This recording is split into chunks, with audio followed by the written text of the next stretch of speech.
For centuries, the United Federation of Planets refused to authorize the development of purpose-built warships, fighting only in self-defense and insisting that any conflict could be resolved through skillful diplomacy and reasoned compromise. This policy remained unchanged for over 200 years, even through multiple interstellar wars, but was finally violated in 2366 following first contact with the Borg Collective, a terrifying and monolithic foe that could never be bargained or reasoned with. The result of this sudden leap into warship development was one of the most unique and impressive spacecraft ever constructed by the Federation, the Defiant-class Escort. At a length of 170.68 meters, the space frame of the Defiant class abandons almost all existing standards for Federation ship design, instead adopting a highly compact and incredibly sturdy layout, presenting a far smaller target and allowing for a wide range of evasive maneuvers. Virtually every system aboard the Defiant is overclocked almost to the point of serious risk, including hugely powerful impulse engines, resilient shields and armor, high-yield weapons systems, and a power plant calibrated for a ship 4 times her size. Much of the Defiant's later design stages centered around simply reinforcing the ship to ensure she didn't fly apart under her own power.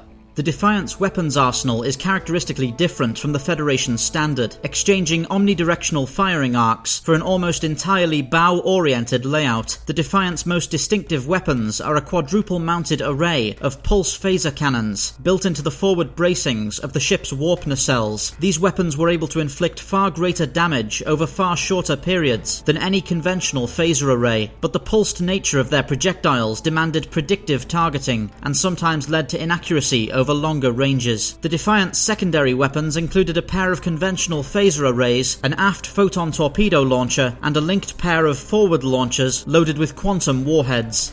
Easily the most famous example of the Defiant class was the original prototype USS Defiant NX-74205. Under the command of Captain Benjamin Sisko, the Defiant was assigned to the critical starbase Deep Space Nine and played an imperative role in almost every major engagement of the Dominion War. Given the existential threat posed by the encroaching Dominion, the USS Defiant was equipped with a Romulan-built cloaking device provided as part of a limited circumvention of the Treaty of Algeron, which normally prohibited the Federation from developing or using cloaking technology.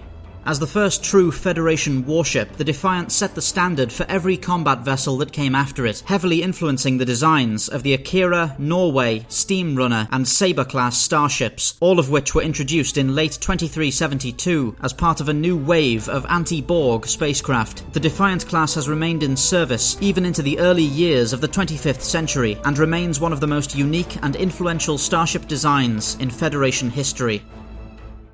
Thank you for watching. Please remember to follow the link below to check out our announcement for our upcoming original sci-fi drama, The Sojourn.